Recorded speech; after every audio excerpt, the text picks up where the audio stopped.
আউযু বিল্লাহি মিনাশ শাইতানির রাজিম বিসমিল্লাহির রহমানির রহিম। কেন? যেহেতু শুক্রবার সবার শনিবারে আসতে কষ্ট, এই কারণে একসাথে দুটোটা নিয়ে নিতেছি। আচ্ছা তুমি ইয়ে করো, এটা বন্ধ। অসুবিধা না, বলে দেন না ওটা। আচ্ছা, আমাদের এই গত আজকে আমরা একটা ক্লাস শেষ করেছি, আবার আরেকটা ক্লাস শুরু করছি, কারণ হলো আগামীকালকে শনিবার।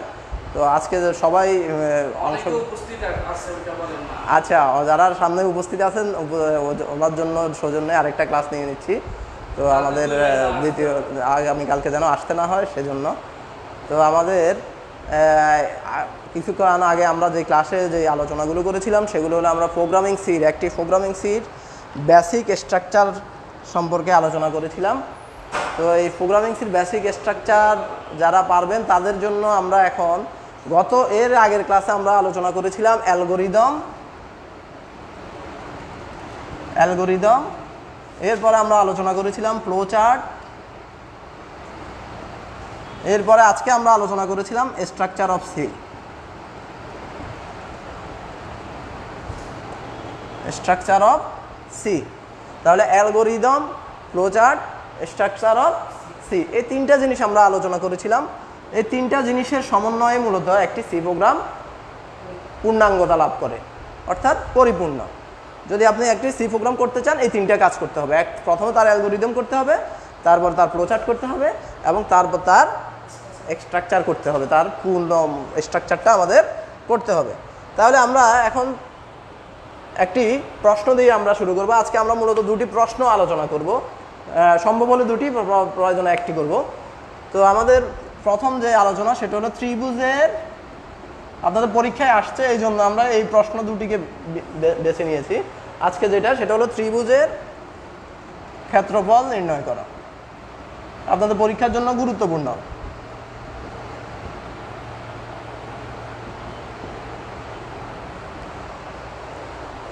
এটা প্রণবদা দেখবেন যে আপনাদের বইয়ে এটা আছে, ত্রিভুজের ক্ষেত্রফল নির্ণয় করার প্রোগ্রাম। তো আমাদের এই আইসিটি ইন্টারমিডিয়েট ফাংশন সেখানেও আমাদের এই ফাংশনটা আছে। তো আমাদেরকে এই জিনিসটা জানার জন্য প্রথমে আমাদের কি জানা প্রয়োজন? প্রথমে আমাদের জানা প্রয়োজন যে ত্রিভুজের ক্ষেত্রফল আসলে নির্ণয়ের সূত্রটা কি।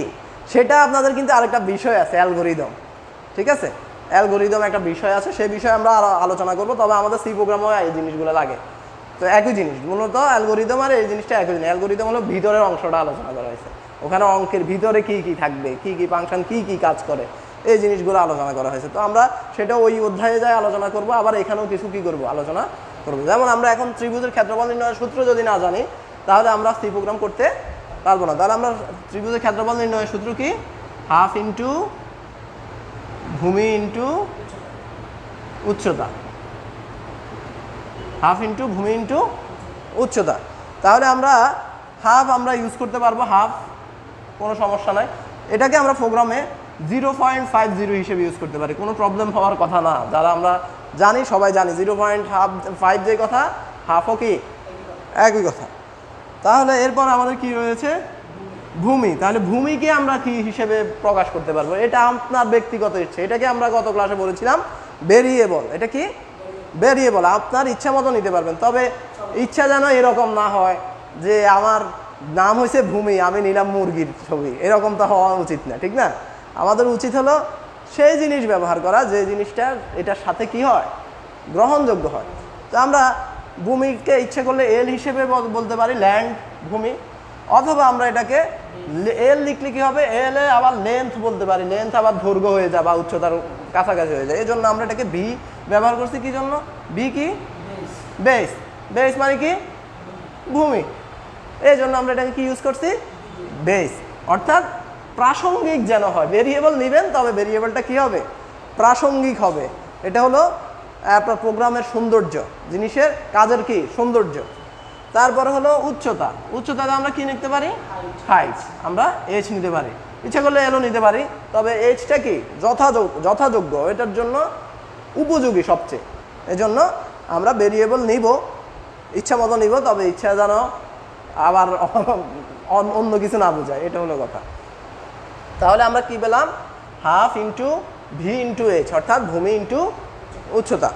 তাহলে আমাদের সূত্র যখন আমরা জানলাম, তা প্রথমে আমরা এটা কি করব, আমরা অ্যালগরিদম করব। অ্যালগরিদম করব। তাহলে প্রথমে আমাদের অ্যালগরিদম কি, স্টেপ 1। আমরা যখন আলোচনা করেছিলাম মনে আছে অনেকের, স্টেপ 1ও লিখতে পারি, ধাপ 1ও কি করতে পারি, লিখতে পারি। স্টেপ 1ও লিখতে পারি, ধাপ 1ও লিখতে পারি। আপনি যদি, প্রণব দাকে বলতেছি, মানে আপনি যদি এই সিটা শিখেন না, আপনি যে ওই যে প্রাইভেট পড়ান বলছেন না, আপনি ওখানে কি করতে পারবেন দেখেন, সি প্রোগ্রামটা পড়া যায় আমাদের সুবিধা হলে 2টা প্রশ্ন ওখান থেকেই থাকে। তাহলে আপনি অলরেডি একজনকে কত মার্কের জন্য প্রস্তুত করলেন, 20 মার্কের জন্য প্রস্তুত করে ফেলছেন। এই জন্য সি প্রোগ্রামটা ভালো করে নিতে পারলে, ছাত্রদেরকেও ভালো করে দিতে পারলে, এটা আমি কিন্তু সি প্রোগ্রাম পড়াই, আমার প্রাইভেটে আসলে আমি সি প্রোগ্রাম পড়াই, 3য় অধ্যায় পড়াই, তাহলে কি অলরেডি তার সিলেবাসে 40 মার্ক কমপ্লিট। হ্যাঁ, ডিভাইসটা ওটা তো পড়াবেনি, ওটা হ্যাঁ ওইটা তো দরকারি।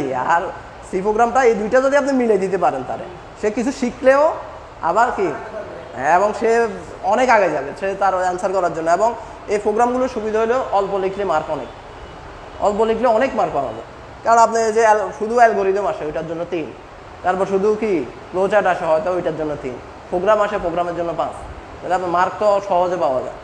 তাহলে অ্যালগরিদমে আমরা গত ক্লাসে আলোচনা করেছি, আমরা ইচ্ছা করলে এটা বাংলাতেও লিখতে পারি, ইচ্ছা করলে ইংলিশেও লিখতে পারি। বাংলাতে লিখলে সমস্যা হলে একটু বেশি করে লেখা দরকার হয়, আর ইংলিশে লিখলে কিন্তু কম লিখতে হয়, এবং যেটা সুবিধা হয়। যেমন স্টেপ 1 যদি আপনি লেখেন শুধু লিখবেন স্টার্ট, কিন্তু আপনি যদি ধাপ 1 লেখেন, ধাপ 1 লেখেন বলে আমরা লিখতে হবে প্রোগ্রাম, সুন্দর করে লিখতে হবে। তখন প্রোগ্রাম শুরু করি, বুঝছেন ব্যাপারটা? ইংলিশে কিন্তু সহজ, স্টেপ 1 স্টার্ট লিখলাম, কিন্তু বাংলাতে লিখলে কিন্তু একটা সুন্দর করে লিখতে হবে। তারপরে আমরা লিখতে পারি স্টেপ 2। স্টেপ 2তে তাহলে আমাদের কি কাজ করব, আমরা ইনপুট গ্রহণ করি। তাহলে আমরা বলবো ইনপুট, ইনপুট কি গ্রহণ করবো এখানে আমরা VH, ইনপুট VH। আগে আমরা প্রোগ্রাম শিখে ফেলছি, আমরা সূত্রটা শিখে ফেলছি, এই জন্য আমাদের এখন এটা কি হয়ে গেছে, সহজ হয়ে গেছে। তাহলে আমরা এখানে লিখতে পারতেছি যে ইনপুট VH, এটা লিখলেই হয়ে গেছে। কিন্তু বাংলা যদি লেখেন, আমি কিন্তু 2টাই দেখা দিতেছি, কেমন? ধাপ 2, তবে আপনার ধাপ 2তে লিখতে হবে ইনপুট, হ্যাঁ ইনপুট VOH এর মান গ্রহণ করে। তাহলে আমাদের এই হলো ধাপ 2। আমরা বাংলা লিখলে কি হবে, ইংলিশে লিখলে কি হবে, 2টাই দেখছি। তারপর আমাদের কি আছে, স্টেপ 3। স্টেপ 3তে আমাদের কি হবে, এখন আমরা এখানে লিখব প্রসেসিং। এখানে আমরা কি, আমাদের সূত্রটা লিখে দিলেই হবে। আমাদের ইংলিশের ক্ষেত্রে আমরা কি করব, সূত্রটা লিখে দিব, হাফ ইন্টু, ইন্টু চিহ্ন কিন্তু এভাবে দিতে হবে, কেমন, V ইন্টু H, শেষ। আমরা ইংলিশ লিখলে কিন্তু শুধু সূত্রটা লিখলে কি আমাদের কাজ হয়ে যাবে, কিন্তু বাংলা লিখলে কি লিখতে হবে, এখান পর্যন্ত মনে হয় দেখা যায় না, আমরা উপরে লিখি একটু। হ্যাঁ হ্যাঁ আচ্ছা, এগুলো তো লেখা হয়েছে, এরপরে এটা লিখি। তাহলে আমাদের ধাপ 3, ধাপ 3তে আমরা কি লিখতে হবে, আমরা VOH এর মান গুণ করে VOH ও VOH এর মান গুণ করি, এটা লিখলে হবে VOH না, এখানে হাফ আছে, হাফ VOH এর মান গুণ করি, কেমন? এরপরে আমরা হলো স্টেপ 4, স্টেপ 4 আউটপুট। ইংলিশ লিখলে শুধু কি আউটপুট, আর যদি বাংলা লিখি, বাংলা লিখলে কি লিখব, ফলাফল প্রদর্শন করি, ফলাফল প্রদর্শন করি।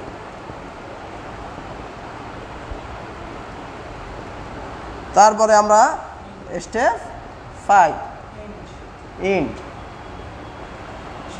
তাহলে ধাপ 5 শেষ করি। তাহলে অ্যালগরিদম অত্যন্ত সহজ জিনিস। আসলে মনে হয় যে প্রোগ্রামিং সি অনেকে দেখলে হঠাৎ করে এটি অনেক কঠিন মনে হয়, হলো সহজ। এই যে যেভাবে লিখছি সিরিয়ালে শুধু নিচে লিখে দেবেন, শেষ। কোন সূত্র এটা? না, এটা অ্যালগরিদমে লেখা লাগবে না, না না ওখানেও লেখা লাগবে না, এটা শুধু আমরা আগে জানার জন্য রাফ করলাম, আমাদের সুবিধার জন্য করলাম। হ্যাঁ, আমি তো এটা বোঝানোর জন্য করছি যে আমি বুঝতে হবে। এখন আমার একটা প্রশ্ন আসছে, আমি আগে সূত্র চিন্তা করলাম না, প্রোগ্রাম লেখা শুরু করলাম, হবে না? আগে আমাকে কি করতে হবে, কি প্রশ্নে আসছে, প্রশ্নে কি চাইতেছে সেই জিনিসটা নির্ণয় করে ভেরিয়েবলগুলো কি করতে হবে, নির্ধারণ করে ফেলতে হবে। তাহলে না আমাদের কি হবে, প্রোগ্রাম করতে সুবিধা হবে। না হলে তো আমরা একটা ইয়ের মধ্যে পড়ে যাবো যে আমি এখানে কি লিখবো না লিখবো। এখন অ্যালগরিদম আপনি ধাপে ধাপে সোজা লিখে ফেলবেন। আপনি যদি ইংলিশে লেখেন মাত্র 1 মিনিটের লাগবে না সম্ভবত, স্টেপ 1 স্টার্ট করে শেষ আপনার। কিন্তু অথচ এই প্রশ্নটা কিন্তু আমাদের 3 মার্কের জন্য আসে। এই ইয়েতে এসএসসি যে প্রোগ্রাম আছে আইসিটিতে, ওখানে আমরা 3 মার্কের জন্য এই জিনিসটা পেয়ে থাকি। প্রোগ্রাম দিবে, দিয়ে বলবে যে এটা অ্যালগরিদম করো। তো অ্যালগরিদম আছে আমাদের অন্য অন্য প্রোগ্রামে আরেকটু বড় আছে, 2-3 লাইন আমরা এগুলো দেখবো আস্তে আস্তে। তারপরে আমাদের যে জিনিসটা আছে সেটা হলো আমরা কি করব, ফ্লো চার্ট। এখন আমাদের কি চার্ট, ফ্লো চার্ট। তো ফ্লো চার্ট হলো আমরা স্টেপ 1-এর জন্য আমরা কি শিখছিলাম মনে আছে?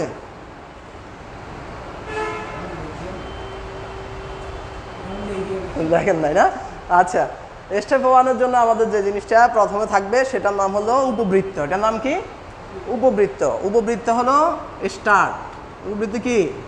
স্টার্ট। আগে আপনাদেরকে বলতেছি যে এটা বাংলা হলে আপনি লিখবেন প্রোগ্রাম শুরু করি, ভিতরে বাংলা প্রোগ্রাম শুরু করি। তবে ইংলিশ হলে সোজা। ইংলিশ হলে কি? হ্যাঁ সোজা, আর বাংলা লিখলাম না, ঠিক আছে? তারপরে আমাদের দিক নির্দেশনা চিহ্ন দিতে হবে, কোন দিকে যাচ্ছে, কেমন? তারপরে আমাদের এটা কি, এখানে কি হবে, আয়তক্ষেত্র নাকি? আয়তক্ষেত্র হবে। তাহলে আয়তক্ষেত্র আমরা এখানে কি বলবো, ইনপুট। ইনপুট কেমন? আর যদি আপনারা একটু মিক্সিং লিখতে চান তাহলে লিখতে পারেন ইনপুট গ্রহণ করি, এভাবে লিখলেও হয়, সমস্যা নেই। মিক্সিংও লেখা যায়, সমস্যা নেই, ঠিক আছে? তারপরে আপনারা এরপরে যেটা আছে সেটা হলো প্রসেসিং। প্রসেসিংয়ের জন্য আমরা কি ব্যবহার করব, আয়তক্ষেত্র।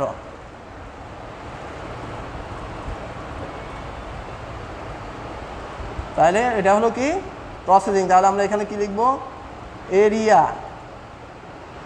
এরিয়া কেন লিখলাম, ও আমাদের ওখানে আমরা এরিয়া লিখতে পারতাম ইচ্ছা করলে। ওই যে আমাদের স্টেপ 3 যেটা ছিল, স্টেপ 3 ছিল যেটা, হ্যাঁ হ্যাঁ হ্যাঁ, স্টেপ প্রসেসিংয়ে আমরা এরিয়া লিখতে পারতাম। মানে আমরা ওই যে কি পাচ্ছি, দৈর্ঘ্যটা পাচ্ছি না, এরিয়া, ক্ষেত্রফলটা পাচ্ছি। এরিয়া সমান half into B into H. এই কথাটা এরিয়াটা যোগ করে নিতে পারি, কোনো সমস্যা নেই, না লিখলেও হবে, কিন্তু লিখলে কি সৌন্দর্য বাড়বে। এটা বি ইন্টু এইচ, এরিয়া। তারপর আমরা কি করলাম, প্রোগ্রামটা কি করব, এটা নাকি না? এরপরে আমাদের কি আউটপুট রয়েছে, আউটপুট আছে না? হ্যাঁ, স্টেপ 4। তাহলে স্টেপ 4 এটা দেখা যায় না মনে হয়, এটা দেখা যায়। তাহলে আমরা স্টেপ 4-এ আবার কি একই জিনিস, কিন্তু এটা ইনপুটেরটা আর আউটপুটেরটা কি একই। তাহলে এখানে হলো আউটপুট। আউটপুট প্রদর্শন করে ইচ্ছা করে লিখতে পারি, আউটপুট প্রদর্শন করে লিখতে পারি। আউটপুট মানিয়ে কিন্তু এটা কথাটা একটু ইয়ে হয়ে যায় আর কি, ইনপুট গ্রহণ করি কথাটা সামান্য, ইনপুট মানিয়ে তো গ্রহণ করি, এই জন্য না লেখাটাই ভালো। ইনপুট আউটপুট এটা লিখতে হয়, বাংলা লিখলে বাংলা। তারপরে আমরা সেখানে শেষে কি দিব, উপবৃত্ত আরেকটা, এটার মধ্যে ইন্ট। তাহলে এটা হলো আমাদের ফ্লো চার্ট। আমাদের ফ্লো চার্ট একটা, সকল ফ্লো চার্ট একই রকম না, এই রকমই হবে সবগুলো এরকম। আমাদের এই দুইটা এখানে কমন, আমরা ওই ফ্লো চার্টের ক্লাসে আলোচনা করছিলাম, আমাদের কমন কোনটা কোনটা আছে, start int common, input output common, একই জিনিস, আর এরিয়া আলাদা। আর আমাদের শুধু আরেকটা বাকি আছে, সেটা হলো আমাদের একটা রম্বস আছে, এটার নাম হলো সিদ্ধান্ত। যেখানে সিদ্ধান্ত থাকবে সেখানে, যেমন এই প্রোগ্রামে আমাদের কোনো সিদ্ধান্ত নাই। কেন কোনো সিদ্ধান্ত আছে? এখানে আমরা শুধু প্রসেসিংয়ে কোথায় পাবো, গুণ করে ফলাফল পেয়ে যাবো। যদি কোথাও আমাদের সিদ্ধান্ত নিতে হয় সেটা প্রসেসিং অংশে, তখন রম্বস ঢুকবে।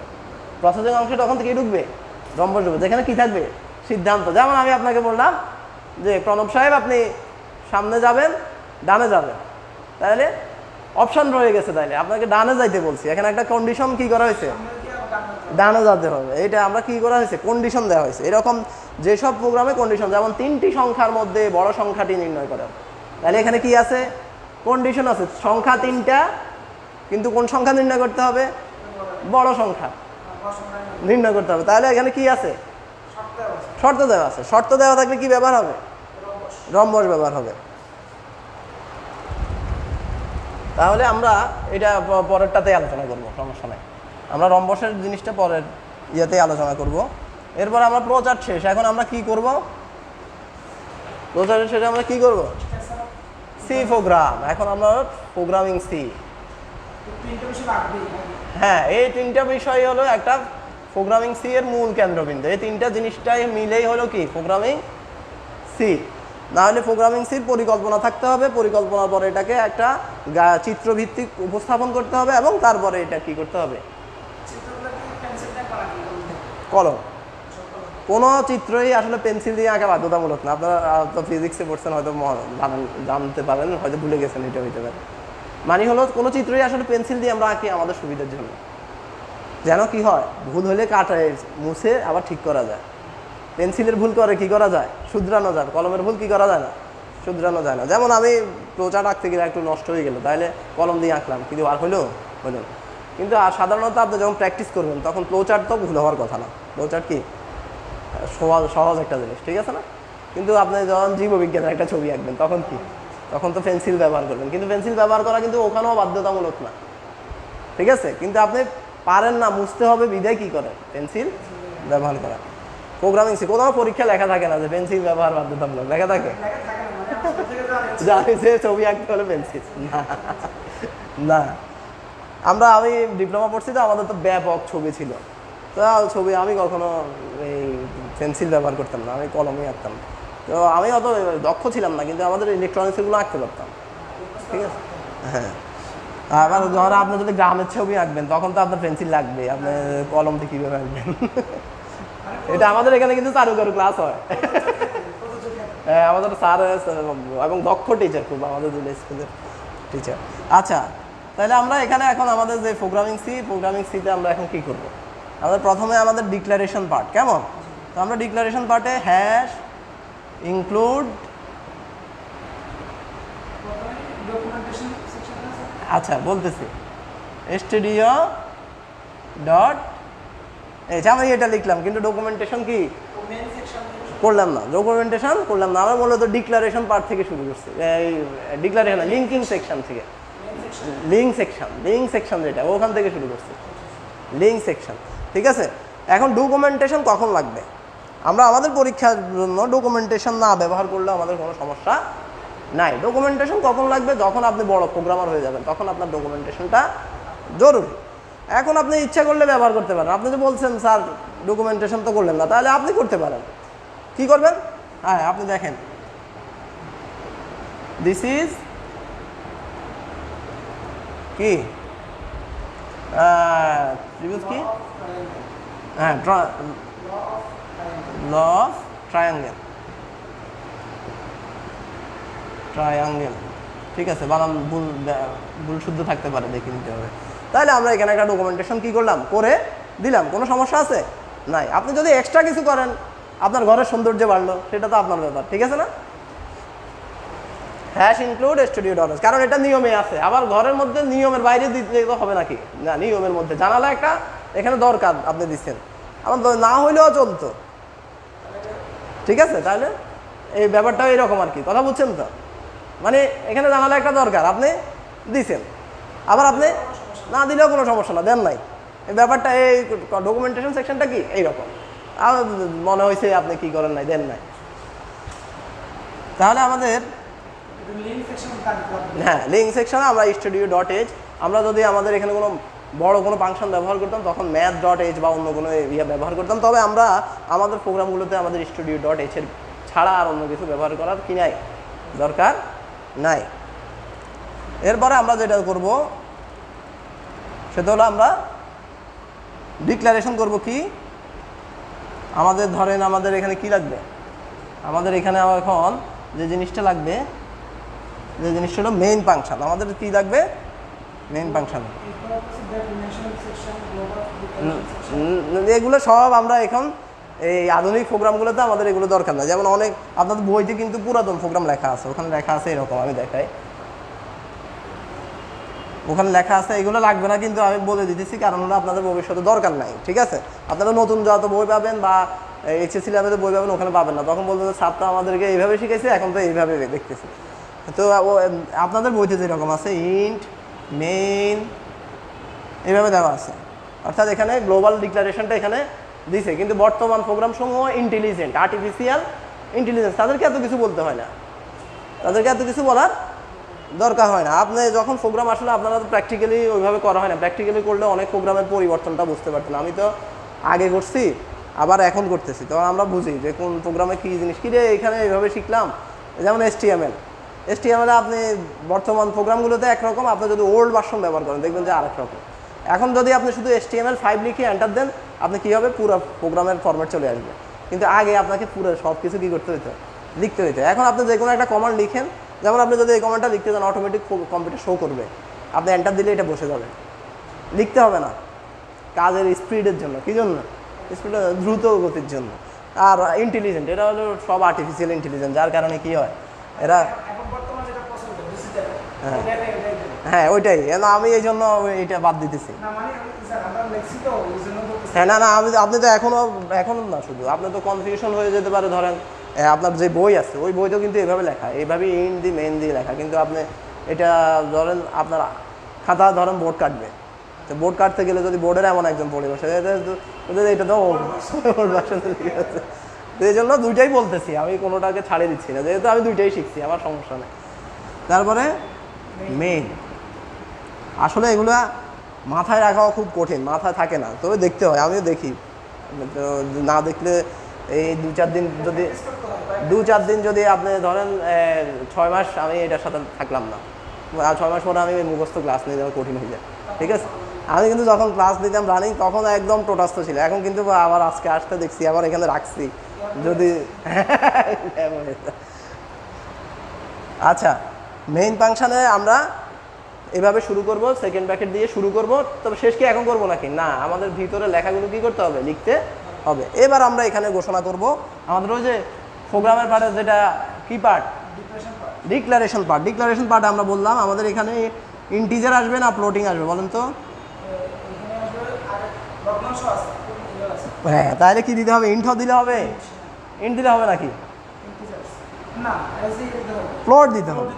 তাহলে কি লিখবে, FL না, এখানে ফ্লোট পুরা লিখবো, এই ডিক্লারেশন পার্টে এখানে ইন্ট ফ্লোট পুরা ওখানে লিখি নেবো না নাকি, ফ্লোট পার্সেন্টেজ কোথায় ব্যবহার করবে সেটা দেখাচ্ছি, ঠিক আছে?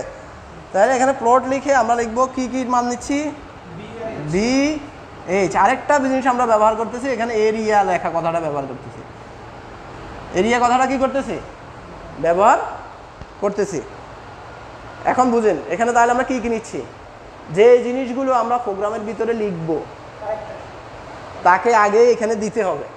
আমি যদি এখানে না দিই আমি ভিতরে লিখলে কাজ করবে না, এই জন্য এটার নাম হচ্ছে ডিক্লারেশন পার্ট। এখানে এই ডিক্লারেশন পার্টটা এই জন্য ইম্পর্টেন্ট, এজন্য কি ইম্পর্টেন্ট, কিন্তু এটা হচ্ছে আবশ্যক, এটা হচ্ছে গুরুত্বপূর্ণ, এটা গুরুত্বপূর্ণ। এটাতে ভুলভাল হলে কিন্তু রেজাল্ট চলে আসে, ভুলভাল হলে কি আসবে, রেজাল্টও ভুলভাল আসবে, ঠিক আছে? কিন্তু এটা ছাড়া প্রোগ্রামই আসবে না। আর এটা হলো ইম্পর্টেন্ট, গুরুত্বপূর্ণ। আমার এই যে জিনিসটা যদি ঠিক না থাকে তাহলে আমার রেজাল্ট সব কী হয়ে যাবে, এলোমেলো হয়ে যাবে। তাহলে আমরা এখানে কি কি ব্যবহার করতেছি, ভি ভূমি, H উচ্চতা, আর এটা হলো কি এরিয়া, হলো আমার ক্ষেত্রফলটা, ঠিক আছে? তারপরে আমরা এখানে লিখতে পারি কি লিখবো, print F first bracket, print F কি লিখবে, তাহলে আমরা ওখানে লিখছি কিন্তু বাংলা করে, যে আমরা প্রথমে তাহলে আমার গ্রাহক যিনি ওনাকে বলতে হবে আপনি কি কি দিবেন সেটা আমাকে আউটপুটে দেখাতে হবে। তাহলে সে এই প্রিন্ট এফের কারণে আমাকে কি করবে, আউটপুটে দেখাবে। তাহলে প্রিন্ট এফ কি, প্রিন্ট এফ আমরা লিখতে পারি এন্টার দ্য ভ্যালু অফ। এখন দেখেন এই প্রোগ্রামটাকে কিন্তু বড় করে লেখা যায়, ছোট করে লেখা যায়। বড় করা যায়, কি করা যায়, ছোট করা যায়। যেমন আমরা আগের প্রোগ্রামের মতো লিখবো enter the value of V, enter the value of V একবার লিখলাম, তারপরে লিখলাম স্ক্যানএফ, তারপরে লিখলাম ফলাফলটা নিবে কেমন। আবার লিখলাম enter the value of H, ঠিক আছে, তারপরে কি লিখলাম স্ক্যানএফ এইচ, ঠিক আছে। এখন আমরা যদি ধরেন এই enter the value of F না লিখে আমরা যদি এখানে লিখি enter the value of B and H, B and কি এইচ, অ্যান্ড এখানে পুরো বাংলা লিখলে ভালো, ইংলিশ ইয়ে করি বি অ্যান্ড এইচ, তাহলে কি হবে একসাথে কাজটা কি হয়ে যাবে। আর এখানে লিখলাম পার্সেন্ট এফ, এই পার্সেন্ট এফটা এখানে লিখতে হবে। এটাই হলো আমাদের জানা যে আমরা ভি অ্যান্ড এইচ ইচ্ছা করলে আপনি ফ্লোটিং ডাটাও দিতে পারেন। এই পার্সেন্ট এফের দ্বারা বোঝা যায় আপনি ইচ্ছা করলে কি ডাটা দিতে পারেন, ফ্লোটিং ডাটা দিতে পারেন। আপনার হইতে পারে 2.24, 2 হইতে হবে এমন কোনো কথা নাই। আপনার ইচ্ছা করলে 3.50 এরকম হতে পারে, আপনি ইচ্ছা করলে ফ্লোটিং ডাটা। কিন্তু যদি আমরা এখানে বলতাম ইন্টিজার, ওখানে দিতাম পার্সেন্ট ডি, তখন আপনাকে অবশ্যই কী দিতে হইতো, 2 দিতে হইতো, 5 দিতে হইতো। আপনি যদি দশমিক দিয়ে ব্যবহার করতেন সেই ইনপুটটা সে নিত। অনুপাত না, অনুপাত না, এটা কোলন, কোলন কোলন, অনুপাত না, কোলন কোলন কোলন। হ্যাঁ ও আচ্ছা, হ্যাঁ এটা অবশ্যই থাকবে, সেমিকোলনটা অবশ্যই ব্যবহার করতে হবে। এই সেমিকোলনটা যদি এখানে মিস হয়ে যায় প্রোগ্রাম আসবে না, ঠিক আছে। এই সেমিকোলনটা যদি এখানে মিস হয়ে যায় প্রোগ্রাম আর কাজ করবে না। সেমিকোলন মাস্ট, সেমিকোলন কি মাস্ট। তাহলে আমরা একসাথে করলাম ভি আর এইচ এর মান একসাথে কি করলাম। এরপর আমরা লিখলাম স্ক্যান এফ, বুঝলে ও উপরে লিখতাম,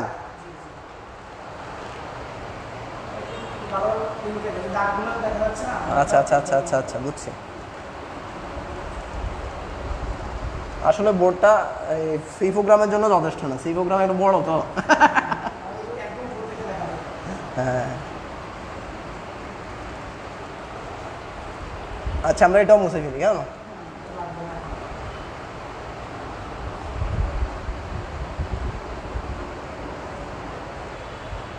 আচ্ছা তাহলে ওই 3 পর্যন্ত তো সমস্যা নাই।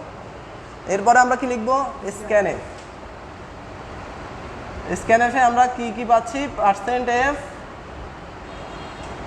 পার্সেন্ট এফ দুইটা মান, কয়টা মান, ভি এর একটা এইচ এর একটা, তাহলে দুইটা মানের জন্য কয়টা দিতে হবে, 2টা পার্সেন্টেজ দিতে হবে। 2টা মানের জন্য আমরা স্ক্যানএফে কি মনে আছে, স্ক্যানএফ কি করে, সেই ইনপুটে আপনি কি দিছেন সেটা কি করে তালাশ করে নিয়ে আসে। তাহলে সে এখন তালাশ করবে কি, 2টা মান তালাশ করবে ওখান থেকে। কার কার মান তালাশ করবে, কার কার মান তালাশ করবে, বি অ্যান্ড, এটা সরি এটা অ্যান্ড বি লিখতে হবে, অ্যান্ড এইচ লিখতে হবে, লজিক্যাল অ্যান্ড দিতে হবে এখানে কেমন। তাহলে বি অ্যান্ড এইচ লিখতে হবে এখানে। তাহলে scanf, percent F, and B and H. তারপরে আমাদেরকে এখন সে 2টা মান কি করে ফেললো, স্ক্যান করে ফেললো। এরপরে আমাদের আসতে হবে কি এক্সিকিউটেড পার্ট, যেখানে আমরা কি করব, আমাদের কাজটা করব। সেটা কি একদম সোজা, এরিয়া কি লিখবো, এরিয়া সমান হাফ, হাফ লিখবো না, হাফ না লিখে আমরা কি লিখবো এখানে মনে আছে, 0.5 লিখবো। এটা আমাদের জন্য বুদ্ধিমানের কাজ, ঠিক আছে। 0.50 ইন্টু বি ইন্টু এইচ, ঠিক আছে। ভেঙে লিখলে ভালো, হাফ লিখলে হাফ লেখার সুযোগ কি আছে কম্পিউটারে, হাফ লেখার সুযোগ নাই, মানে অন্তত ইয়াতে নাই, আমার প্রোগ্রামের ভিতরে নাই, ঠিক আছে। হাফ লিখতে পারবো আমি মাইক্রোসফট ওয়ার্ডে, ওয়ার্ড প্রসেসিং সফটওয়্যারে। হ্যাঁ না না না, এই সেকেন্ড ব্র্যাকেট খালি থাকবে সামনে, যেভাবে লিখছি এভাবে। হ্যাঁ হ্যাঁ, এবার নিচে নিচে লিখতে হবে, যেভাবে লিখতেছি ঠিক এভাবেই হবে। তারপরে আমাদের এক্সিকিউটিভ পার্ট কিন্তু শেষ। এবার আমরা কি কোন সেকশনে যাব, হ্যাঁ, এবার আমরা সাব প্রোগ্রাম সেকশনের না, সাব প্রোগ্রাম সেকশন এই এক্সিকিউশন পার্টের আউটপুটে যাবে এখন। সাব প্রোগ্রাম সেকশন এখন বাদ দেন, ওটা আসবে না আমাদের এখানে, ঠিক আছে? এখন আমরা এখানে শেষ করব শুধু আমাদের ওই যে অ্যালগোরিদম ফ্লো চার্টের কথা চিন্তা করেন। এখন ওই যে আমরা কাজটা করলাম, আয়তক্ষেত্রের কাজটা করলাম, এবার আমরা কি আউটপুটের কাজ। এখন আউটপুটে আমাকে কি দেখাবে সেটা, তাহলে প্রিন্ট এফ কি এন্টার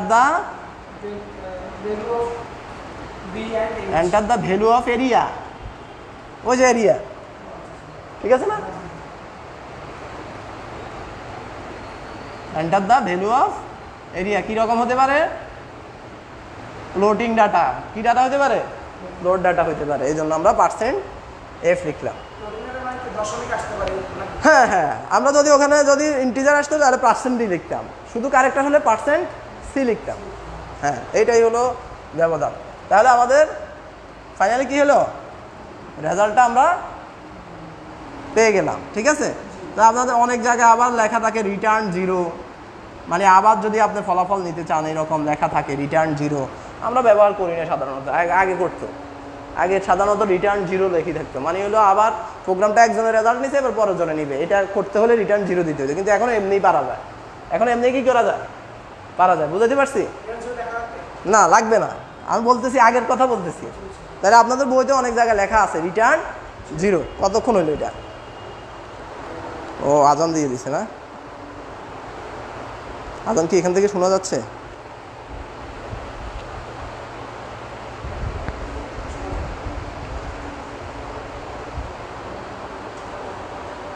তারপরে আমরা জাস্ট এখানে কি করব, ব্র্যাকেট দিয়ে শেষ করে দিব। কেমন?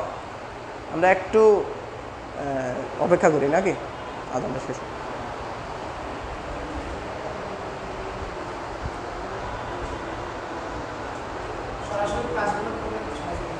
অবশ্যই। আপনি তো আমার একটা প্রশ্ন করতে পারতেছেন, এখন তো সরাসরি না হলে কি প্রশ্ন করা যায় না, তাইলে আর তখন সমস্যা সৃষ্টি হয়ে যায়।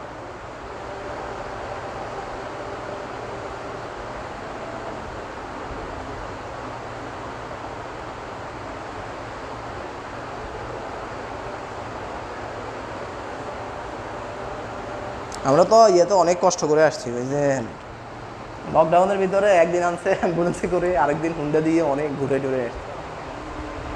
আপনার জন্য তো দূরে, আসলে একটা ক্লাস করার জন্য আসা কঠিন, কষ্টকর।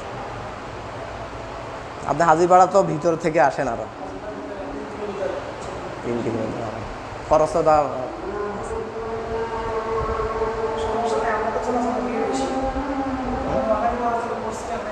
ও আচ্ছা আচ্ছা, এটা তো আমরা স্টপ করে রাখতে পারি।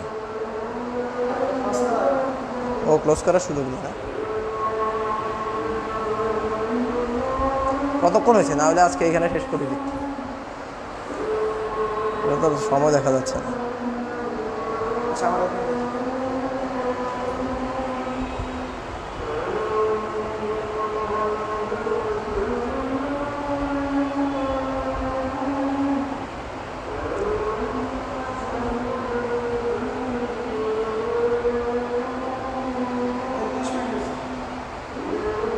$30 মিনিট হয়েছে না? আচ্ছা, আর একটু আলোচনা করি, আজানটা শেষ হোক।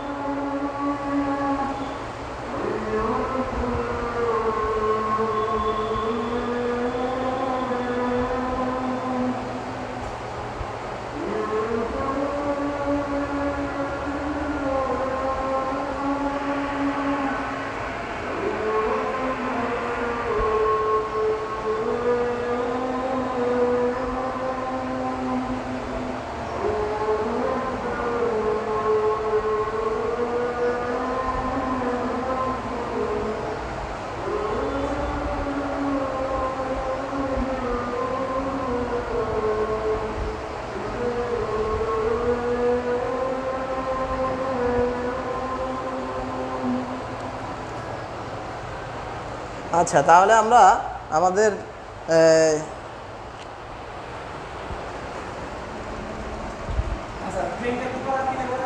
ও আচ্ছা, প্রিন্টার ব্যবহার করা, ওই যে ব্র্যাকেট দিয়ে শেষ। ব্র্যাকেটটা কখন? উল্টা দিকেরটা আর কি। হ্যাঁ হ্যাঁ, এটা দিয়ে দিলে প্রোগ্রাম শেষ, এন্ড। হ্যাঁ, এটা হলো ইন্ড আর কি, ইন্ড যেটা বলেন, এটা হলো ইন্ডের জন্য শুধু এই অংশটা, ঠিক আছে?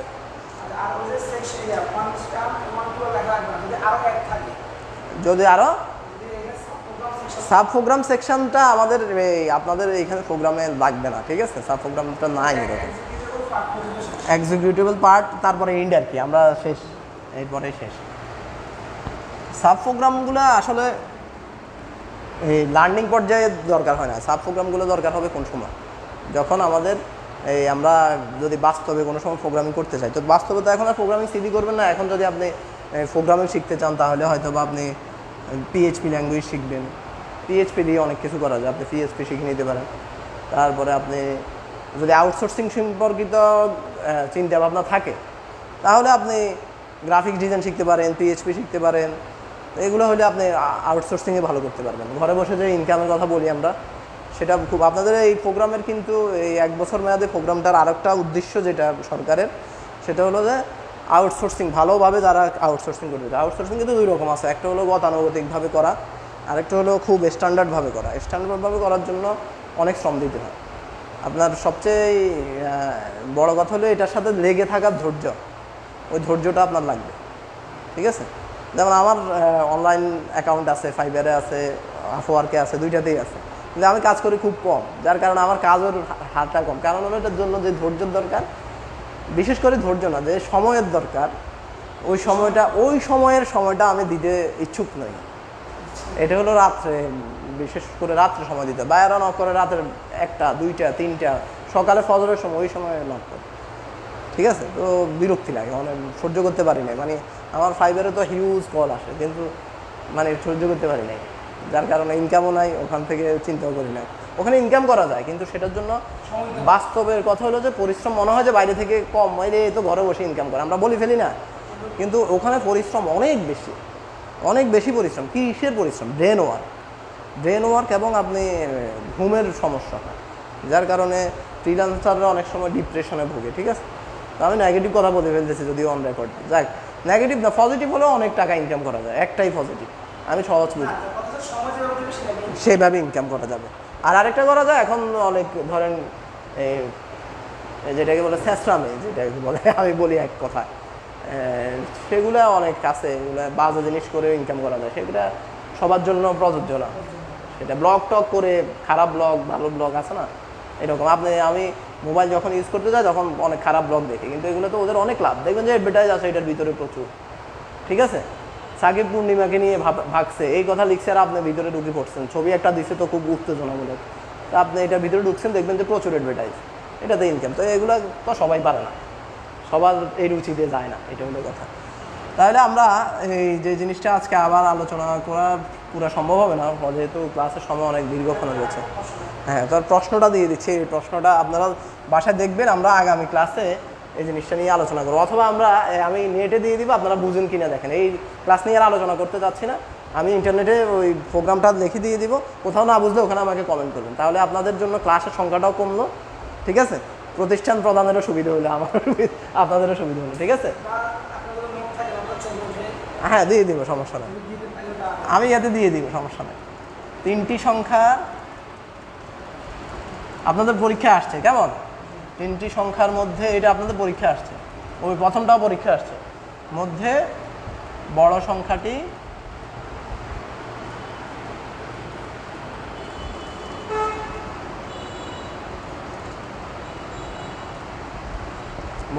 নির্ণয় করা। 3টি সংখ্যার মধ্যে বড় সংখ্যাটি নির্ণয় করা। আপনারা এটার অ্যালগোরিদম করার চেষ্টা করবেন, ঠিক আছে? আপনার থেকে নিব কিন্তু, ঠিক আছে? আপনি দেখাবেন যে অ্যালগোরিদম করা যায় কিনা, কেমন? আর সমস্যা না, ভুল হলে তো সমস্যা নেই, শিখতে আসছে, ঠিক আছে? আমাকে দেখাবেন অনলাইনে, সমস্যা নেই। আর অনলাইনে গ্রুপেরটা আমাদের বাইরে কেউ দেখে না, এটার জন্য কোনো সমস্যা নেই। তো আজকে আমরা এই পর্যন্তই থাকি, সবাইকে অসংখ্য ধন্যবাদ। আমরা সম্ভবত সামনের সপ্তাহে আর ক্লাস করছি না, ঈদের কারণে। ঈদের পরের সপ্তাহে আমরা ইনশাল্লাহ আবার যথারীতি ক্লাস শুরু করব। সম্ভবত ওই সপ্তাহে লকডাউন থাকলে তো আমরা আবার অনলাইনে ক্লাস করব।